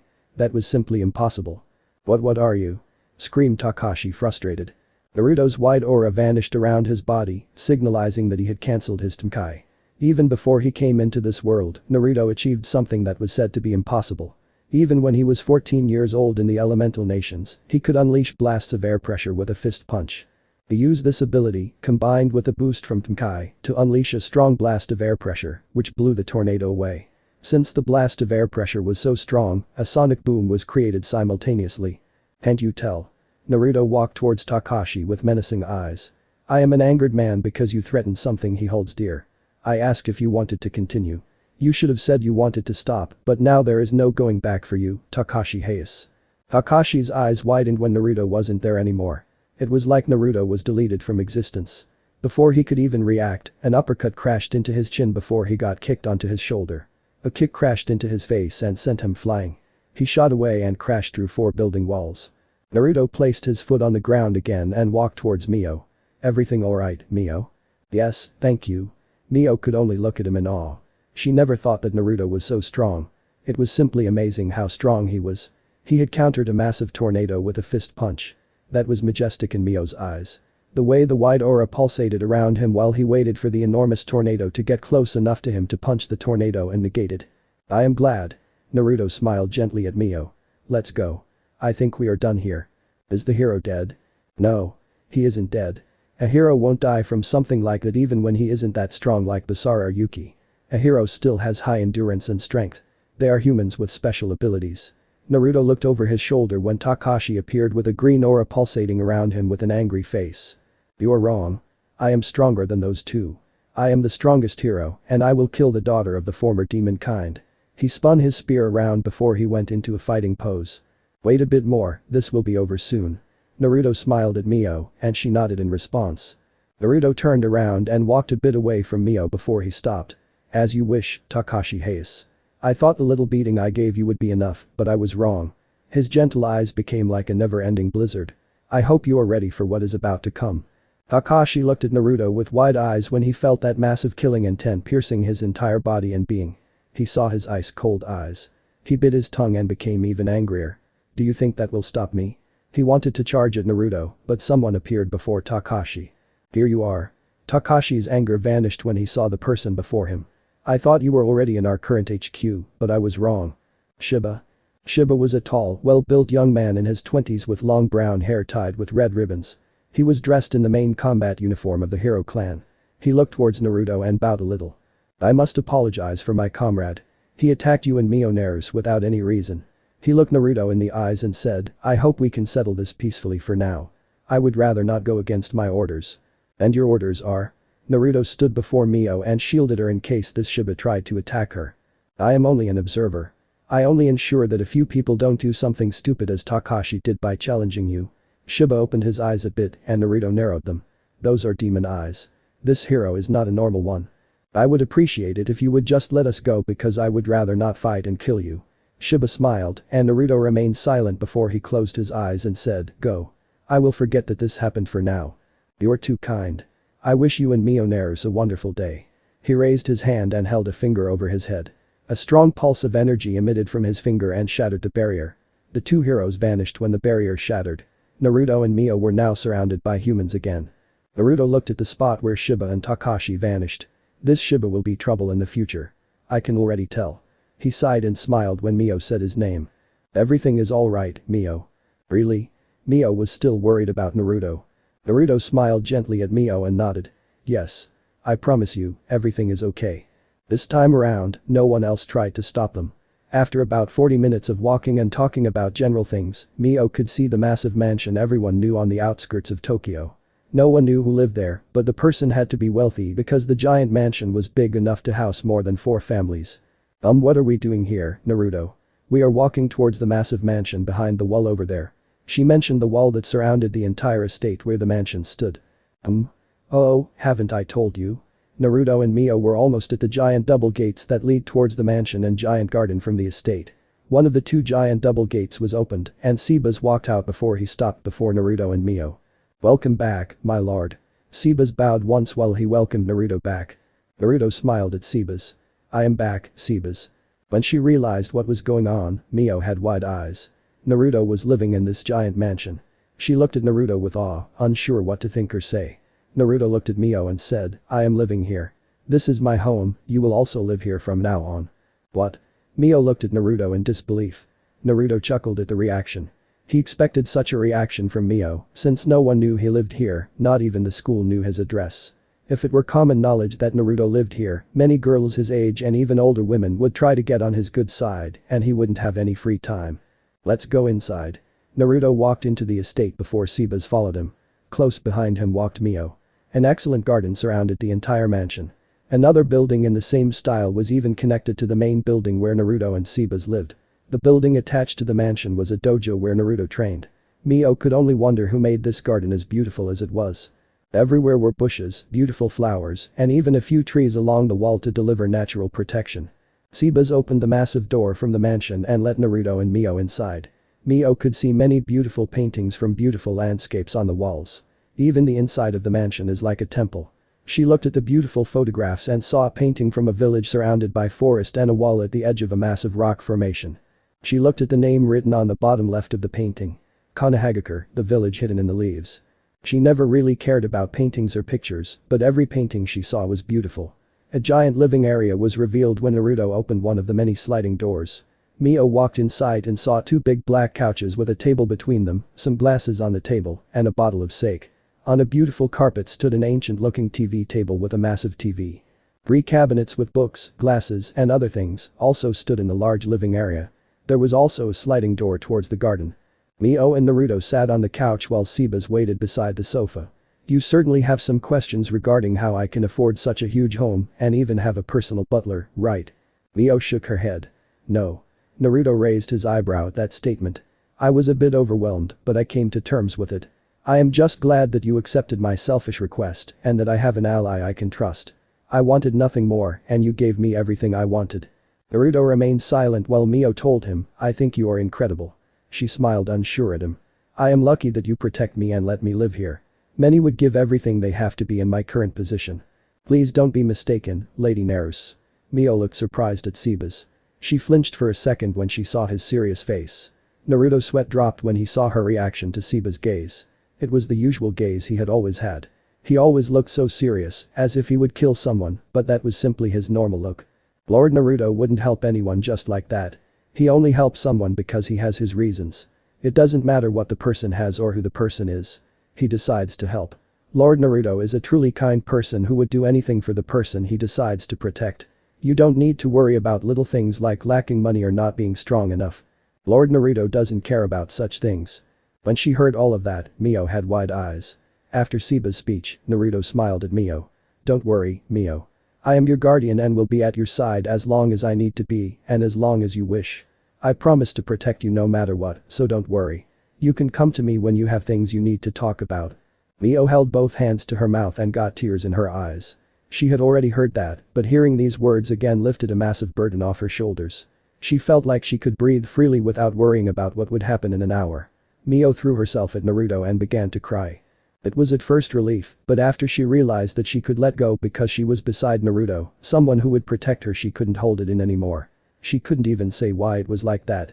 Even when she knew next to nothing about Naruto right now, she felt safe beside Naruto. He was her haven even when she had just begun learning who he was. She let out all the emotions that had boiled up inside her because she couldn't be weak even for a moment. Naruto held Mio so she wouldn't fall from the couch in his lap. He looked at Sebas, and Sebas bowed before he left the room to leave Naruto and Mio alone. Naruto smiled gently while he held Mio safe at his side so she could let go of all her emotions. He already thought something like that would happen. She couldn't process the entire thing she was thrown into since her foster parents died half a year ago.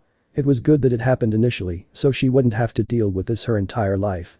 20 minutes later, Mio had passed out on Naruto's lap from exhaustion. All the emotions that she suppressed came out and that exhausted her mentally and physically. Naruto picked her up and gently carried her to her room. Naruto had the main bedroom, which was the biggest one, but Mio had a bedroom almost as big as Naruto's room. Her was next to his bedroom. The entire mansion was like an old Japanese temple, but the interior was primarily modern regarding the rooms themselves. The corridors, walls, and sliding doors were like in a temple, but the furniture and the other things in the rooms were modern. That meant regular beds, carpets, and wardrobes similar to furniture. Naruto carefully opened the sliding door with his feet before walking inside and gently laying Mio on the double bed. Naruto smiled when he saw Mio's peaceful face. Don't worry, Mio. You are part of my family from now on. I will do everything I can to protect you. He opened the window a little to let fresh air into the room before he walked out and closed the sliding door behind him. He closed his eyes briefly before opening them and looking to the side where Sebas stood. My lord, a message for you came an hour ago. Sebas held a scroll in his hand, which he held towards Naruto. Naruto narrowed his eyes and became severe. So, they answered. Naruto took the scroll and could see the sign of the Kyoto Imkai on the scroll. Yes, my lord. With the scroll was a little letter that mentioned that a messenger would visit us tomorrow. I didn't expect an answer so early since they never met us. Sebas and Naruto were walking from Mio's room towards Naruto's office, where he had a big desk, leather chair, a few shelves, and closets. When both were in the office, Naruto sat on his leather chair and opened the scroll. Naruto's eyes swiftly scanned over the information in the scroll and the request made. Naruto didn't say anything while he read the scroll and thought, so it's already known who the culprit was. 3 months ago, a few Imkai from Kyoto made a massive fuss in Tokyo. Naruto had to deal with them because otherwise, the hero and demons would get active, which could mean Tokyo would turn into a battlefield. Naruto handled the situation in a few days and sent a letter with a warning to Kyoto after he learned where these Imkai came, also sent the head of the leader of the criminal group of Imkai with a letter to make his warning more impactful. I thought they would try to argue with me or blackmail me, but they are cooperative and would like to visit me. This could be the opportunity I waited for. Otherwise, I may never have the chance to meet the leader of the Imkai from Kyoto.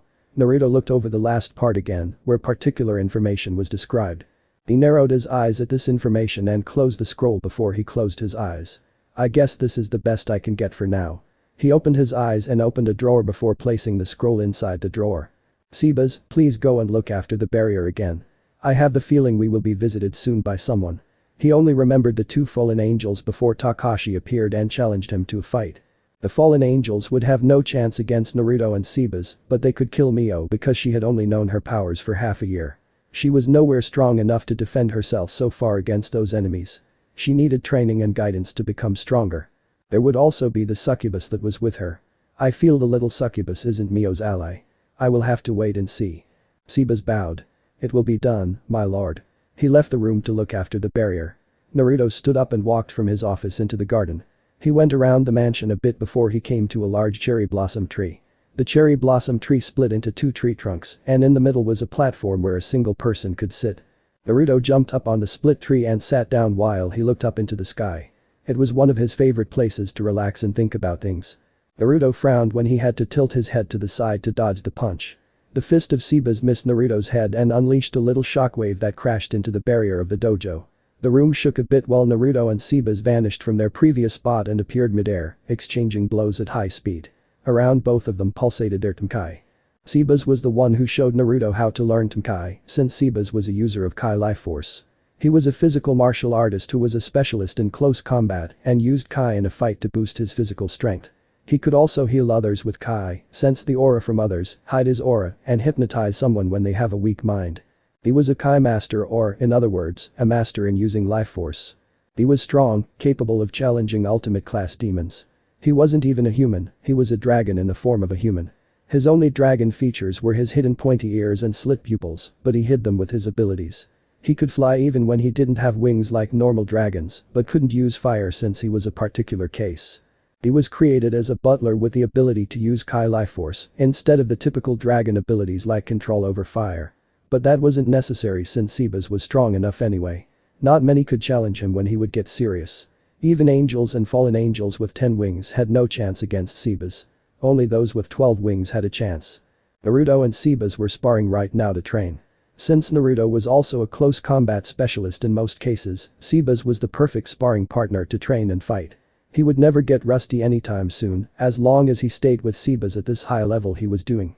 Not that he would get rusty anytime more quickly, since he would have to fight many enemies since he was now Mio's guardian. Naruto blocked 2 punches, and Sebas had to cross his arms in front of himself to block 2 kicks. Naruto broke Sebas' defense with the 2 kicks and made a roundhouse kick as a follow-up attack. Sebas could barely dodge backward, and while he did that, he made a fist punch midair, unleashing a blast of air pressure toward Naruto. Naruto vanished and appeared on the ground, making a fast kick. Renkyaku. Tempest kick, Naruto's wind blade shot towards Sebas, and he disappeared before the wind blade could slash an arm off Sebas. The wind blade created by Naruto's Renkyaku was strong enough to cut off the arm of an enemy. It was a special taijutsu in which Naruto kicked the air so fast that it could slice through rock or metal. Naruto looked behind himself and saw how Sebas had appeared behind him and had already thrown a punch at Naruto. Naruto ducked under the punch and made a low kick. Sebas jumped up and Naruto went into a handstand and kicked upwards while Sebas punched downwards. Kick and punch met and a strong gust of wind was triggered while both attacks tried to dominate the other. Both were blown away when a shockwave appeared between them from the force of their attacks. Naruto and Sebas corrected their postures in midair and landed on the dojo wall before both pushed off the wall, charging toward each other. Naruto and Sebas punched each other in the face when both were in front of each other. Both looked into the eyes of the other and their Tenkai intensified before both began a wild combat duel. Both made the same attack and both fists met each other. Right fist, right headbutt, right kick, right elbow, left fist. They cancelled each other and both made an attack. If a strong barrier hadn't protected the dojo walls, ground, and ceiling, the dojo would have already collapsed from all the shockwaves that rampaged through the dojo when Sebas and Naruto fought. Naruto and Sebas appeared a few meters away from each other and made a punching motion. Both released a blast of pressured air and attacked the opponent with it. When both attacks met, a strong wind blew through the dojo. An explosion shook the dojo a few seconds afterward before Naruto and Sebas appeared before each other, continuing their fierce fight. Sebas had to block 3 punches and countered with a roundhouse kick while his Tenkai got more intense. Naruto frowned when he saw how Seba's Tenkai became stronger. When it came to per Tenkai, Seba's was stronger than Naruto. Naruto blocked the strong kick with both arms, but was blown away by the sheer force of the attack. He gritted his teeth and stopped midair when a chakra arm came out of his body, crashed into the barrier behind himself, and stopped him from crashing into the barrier. The blue chakra arm retreated into his body, and Naruto smiled at Sebas when he landed on the ground. "You're as strong as always, Sebas." He cracked his neck and went into a primary stance, closing his eyes for a second. A dark green pattern appeared on his face, showing that he stepped into Sage mode. This was the rare Sage mode Hashirama Senju used and taught to Naruto. It gave Naruto multiple advantages. Naruto's physical strength, speed, stamina, reflexes, perception, and durability were enhanced. Naruto's ninjutsu, genjutsu, and taijutsu became more powerful. Naruto could manipulate natural energy. Different Sage modes used natural energy differently. Those who mastered the Sage techniques of Mount Mamboku have shown the ability to turn the natural energy around them into an extension of their body to increase the reach of their attacks. Those who have mastered the Sage techniques of the Richi Cave have shown the ability to use natural energy to breathe life into inorganic substances and control them. When it came to the Sage mode of Hashirama Senju, it could create life out of nowhere. Through this specific Sage mode, which only Hashirama Senju and now Naruto used, Mokuton, wood style, was enabled. Naruto could also use Mokuton because of that rare Sage mode of Hashirama Senju. He later found out that this was the Sage mode of the slugs. Author note. I know this isn't canon. Wood style is a bloodline limit, but in my story, it is only usable when the user has the slug Sage mode. It's simply how I want it to work in my story. I hope everyone can accept this. Many tried to master this Sage mode in the past, but Hashirama Senju was the first shinobi to do so, and Naruto Uzumaki was the second. Naruto's Tenkai vanished in the process when he tapped into Sage mode.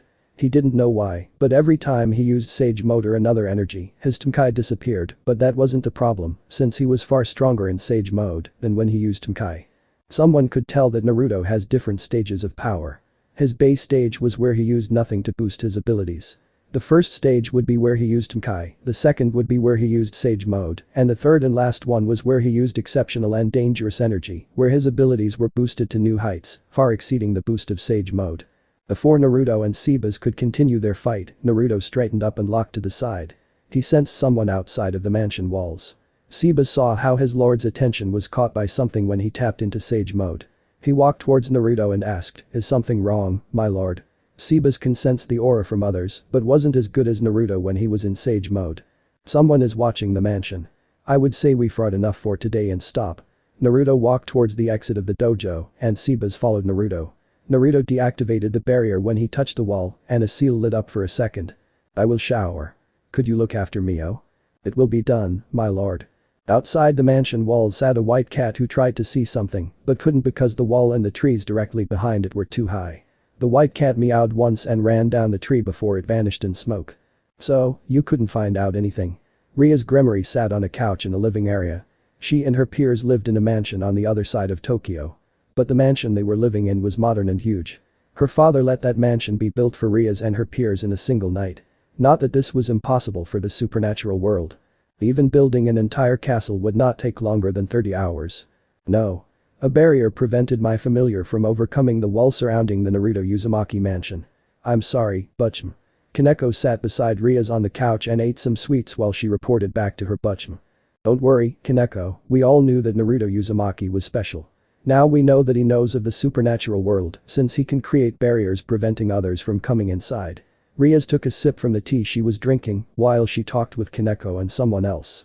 She placed the cup of tea on the table in front of the sofa before she crossed her arms under her massive breasts. "Akeno, has a message from Sona arrived yet?" Akeno sat on the other sofa that was in the living area. She shook her head and said, "No. Sona hasn't messaged us yet about how things are going in Kuo. After we changed our location to Tokyo as our base of operation, we didn't have any contact with Sona and her peerage. But I have another information for you. My familiar watched something interesting today shortly after school ended." Akeno licked her lips when she thought about what she saw through the eyes of her familiar.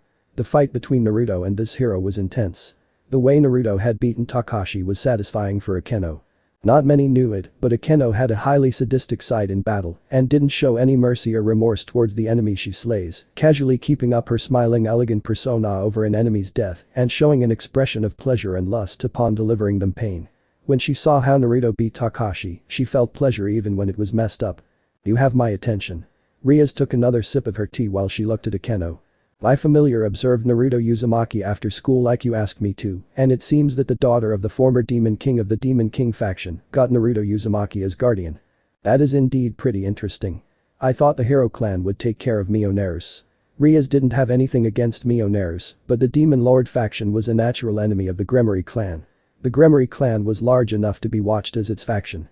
She would feel nothing if Mioneris were killed by a hero or by some other natural enemies of demons, but she would also not actively try to kill Mioneris. Now that she knew that Naruto Uzumaki was her guardian and, with that, her ally, she would never touch Mioneris. She could try to get Mioneris to join her peerage, since she should have strong demonic powers. The former Demon King was known for his gravity magic, and Mio should be able to use gravity magic, too. She still had 2 bishop pieces, and it would be time to get a bishop for her peerage. Maybe we should try to befriend Mioneris before we try to befriend Naruto Uzumaki. I feel it would be easier to befriend Mioneris first. Akeno took a sip of her tea before she looked at her king. That would be a good idea. I agree with your view of the situation. So far, no other human has shown the potential to have strong sacred gear. It is time to get more members. Rias looked outside and admired the sunset while she had already planned how to confront Mioneris and Naruto Uzumaki. Naruto found himself inside of the seal on his stomach. He stood before the massive cage that held Kurama at bay. Yo, Kurama. It's been a while. He met him when he was 11 years old. There was one particular moment when he was so angry and full of rage that Kurama's chakra came out and began to cloud Naruto's mind. That was just for a brief second though, because Naruto became the king of his senses just a second after again. He would never let himself be controlled, and his mind would not break even when he felt all the hate from Kurama inside the chakra. I saw that you got an answer from the leader of the Imkai. Yes. I didn't want to inform you yet since I am unsure how the meeting will go and what will happen tomorrow when the messenger appears. It could be that they either won't help us or simply can't. Kurama told Naruto his name when Naruto was already in this new world. When Naruto turned 15 and established his peaceful life with Sebas in Tokyo, he proposed a deal to Naruto. After Kurama learned about the other Imkai from this world, they had a long conversation about a specific topic. Naruto and Kurama made a deal they were both happy with, and that was when Kurama told Naruto his name and story. It was a long story, but Naruto never interfered until the end. Naruto told Kurama he could understand why Kurama hated all humans. He felt honored even to get this story of Kurama, the most human-hating existence in history. Naruto wanted to meet with the leader of the Imkai because of that specific deal they made. It would soon be revealed what that deal was about when the negotiations with the leader of the Imkai began. The morning came, and Naruto stood in Mio's room beside her bed. It would be better if she slept through the day while the messenger was here. The Demon Lord faction did some nasty things to the Imkai in Kyoto, and seeing the daughter of the former Demon King would only complicate things. He held a hand over her face and closed his eyes. I'm sorry, Mio, but you must rest a bit more. I will apologize tomorrow and will accept any anger you might have. He wasn't as good at manipulating his life force as Sebas, but he could manipulate the life force of others to some extent. Sebas could put others to sleep by manipulating their life force with his own. Naruto learned a few things about manipulating his own life force, but he mainly used his life force for Imkai. It was basically the only thing he could do with his own life force, but after a lot of training and trying, he could combine his own chakra with the theory of life force to generate similar effects. Blue chakra and a white aura appeared briefly around Naruto's hand, and after 5 seconds, it vanished while Naruto took his hand away and opened his eyes. Mio didn't seem different, but Naruto successfully manipulated her body to think he needed more rest than it required. Naruto stroked her beautiful red hair gently with his hand and smiled. Don't worry, nothing will happen to you. Not while I am around. He withdrew his hand and walked out of the room, closing the sliding door behind him. He placed a hand on the wall beside the sliding door before a complex sealing formula spread under his hand, developing Mio's room's entire door and walls. The sealing formula shone in a golden light before it vanished and became invisible. Naruto took his hand off the wall and looked to the side, where Sebas stood. My lord, the messenger is about to arrive. When the messenger arrives, bring her to the dojo. Sebas bowed and said, as you wish, my lord. Naruto made his way to the dojo and entered it without a problem. He placed his hand on the floor, and a black seal appeared in the middle of the dojo, before a few piles of cushions appeared in a puff of smoke. Naruto arranged the pile of cushions a bit, so 4 piles of cushions were opposite each other, with 2 piles on each side. He sat down on a pile of cushions and placed one finger on his right forearm. He was wearing an orange kimono with wooden sandals right now, since this was a more traditional outfit for Imkai in this world, and since this would be a business meeting of some sort, Naruto decided to wear an orange kimono with a black obi to secure the kimono around his waist. Beside him appeared an empty bowl and, in his hand, a pipe. He placed the pipe on the bowl's edge before touching his other forearm and unsealing a tobacco sack. He began to smoke when he had his first meeting with a Imkai in this world. It was tradition, and since he was a bit curious about smoking when he thought back to the third Hokage and Asuma, he tried it and could directly tell why they did it so often. It gave someone a sense of peace while they smoked, whether a cigarette or a pipe. The moment when they inhaled the smoke and exhaled while they enjoyed the flavor of the tobacco was simply enjoyable. Naruto filled the pipe with tobacco and created a little flame over his right finger, igniting and puffing on it. He exhaled the smoke and sighed, satisfied. He looked at the entrance of the dojo and didn't need to wait long for Sebas and a beautiful woman to appear. Sebas stood beside the entrance and mentioned the woman inside. The woman walked inside, stopped a few steps in front of the pile of cushions opposite Naruto, and bowed once. "Lord Uzumaki, it is an honor to meet you. My name is Rukia Kichiki, and I am here as a messenger for the nine-tailed fox Usaka, the leader of the Imkai in Kyoto." Naruto smiled and asked her to sit down on the pile of cushions opposite of him. When Rukia sat down, Naruto looked at her a bit more closely. Short and petite, Rukia had light skin and purple eyes. Her hair was black, with several strands of hair always hanging between her eyes. She wore white shitage, a black kozode, a black hakama, a white hakama himo, white tabi, and waraji. Beside her was a katana. It had a rectangular tsuba with a vaguely flame-like pattern on the long sides and a curved line on the short sides, inward curved corners with curved slits above and below the blade, and a series of curved lines embossed on either side of the blade. It had a reddish-brown hilt. He could feel a strong aura emanating from the katana. He looked at Rukia again and said, "I hope your travel was without trouble, Lady Kichiki." "I didn't have any trouble that couldn't be solved instantly." "That is good to hear." He puffed on his pipe and exhaled the smoke before saying, "Let's get down to business." "As you wish, Lord Uzumaki." She held her hand out in front of her and a white magic circle appeared above her. A scroll appeared in a white light and Rukia gave it to Sebas, who gave it to Naruto. Naruto took the scroll and unrolled her over his legs. "Usaka-sama would need to see you in person to confirm her suspicion, but theoretically, it would be possible," Rukia said while Naruto read through the scroll, mesmerizing every detail. Naruto looked up and said, "Here stands it would need a lot of magic to undo the sealing successfully. Wouldn't this much magic hurt the individual who would stand in the ritual circle?" "That is true, and because of that, Lady Usaka would use her mastery over Senjutsu to suppress the strain that would be put on your body, Lord Uzumaki. This procedure would still be hurtful and dangerous. That is all theoretical for now, though, because Lady Usaka needs to look closely at the seal on your body." Naruto rolled the scroll up and placed her beside him. "Would it be possible for you to visit Kyoto in the next weeks, Lord Uzumaki? I am sorry to inform you, but I can't simply leave Tokyo since a few things are happening in the town and I can't simply leave because of that. I have a few responsibilities I can't ignore to travel to Kyoto." He puffed on his smoke and exhaled the smoke into the room when he narrowed his eyes and looked to the side. Sebas could feel it too. Someone was trying to invade the estate, but they couldn't overcome the walls for now because of the barrier. "Sebas, please deal with a little nuisance who tries to invade my home." Sebas bowed once and said, "It will be done, my lord." He walked out of the dojo and closed the sliding door behind him. "I'm sorry for the interruption, Lady Kichiki. Let's continue our talks." "Please, you don't need to apologize for the faults of others, Lord Uzumaki." Naruto chuckled a bit and said, "You are too kind." He became serious again and looked into the eyes of Rukia. "Before you will tell me about the condition of your faction, could I ask you what kind of Imkai you are?" "Of course," said Rukia, and she grabbed the katana beside her. She unsheathed her katana slightly, and Naruto could directly see the white aura and mist that appeared around Rukia. The white mist surrounded her before Naruto couldn't see Rukia anymore, and a few seconds later, Rukia was revealed. "I see you use the katana as a medium to hide your true identity as Yuki-onna," said Naruto. He had to say that Rukia's new appearance was absolutely stunning. Rukia breathed out cold air, sheathed her katana again, and reverted to her normal human appearance. She laid the katana beside her and said, "Yes.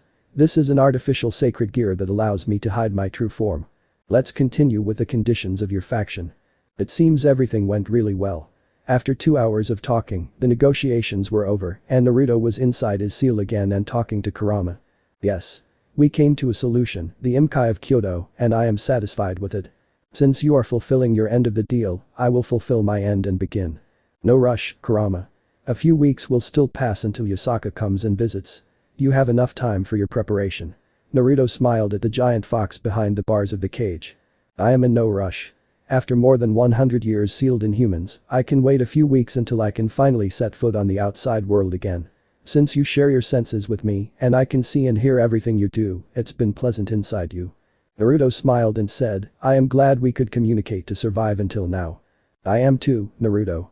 Kurama never thought he would say something like that to a human being, a Uzumaki, no less. After the fight between the first Hokage and Madara Uchiha, he was sealed away and told he was too dangerous to be left alone. His first Jinchuriki was Naruto Uzumaki. She told him he should remain quiet and that she would watch over him if he tried to do anything because he was too dangerous. He hated this woman for saying such things.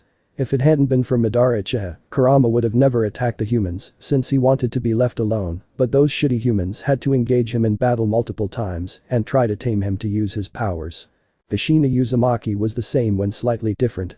She said to him that neither of us wanted this situation, but she told him she would keep him at bay and prevent him from hurting others. His hate only heightened with time while he was sealed in both women. Just when he was free, he got controlled again by a human with a Sharingan and was used again against his own will. And after he was king of his own senses again, he was shortly after sealed inside of Naruto when he was just a baby. He saw Naruto's entire life and suffering from the villagers' ignorance. He was beaten, ignored, mocked, and all kinds of negative things humans did towards each other. Even when he woke up in a hospital and even lived for a few months on the streets, he never gave up. His will remained unbroken no matter what happened to him. He survived everything, and his will to live was unreached. When Naruto was confronted with an extreme situation at the age of 11, his anger and rage consumed him. Kurama thought he could finally begin to manipulate Naruto, but he was mistaken. He was reminded of who Naruto was and what he had seen in the past 11 years. His unbreakable will strengthened after he began taking his life as a shinobi seriously at the age of 8. Even Kurama's hate-filled chakra, which would overwhelm every kid, didn't manage to break Naruto's mind. Shortly after, Naruto appeared for the first time in front of Kurama's cage inside the seal. It was an interesting first meeting, to say the least. Naruto didn't look at him like the other humans did before. He simply looked at him like he was the same as Naruto. Both talked about their situation and came to an agreement so both could survive. Naruto was the first human since the Sage of the Six Paths, with whom Kurama was willing to work to some extent at least, until the seal was loose enough for him to break out. With time, he saw how Naruto prepared himself for a great danger that could come any day, and Kurama gave him his chakra in small amounts if he ever needed it. Even after Naruto obtained the Sage mode of Hashirama Senju and theoretically could suppress Kurama with his new powers, he never even thought 1 second of doing so.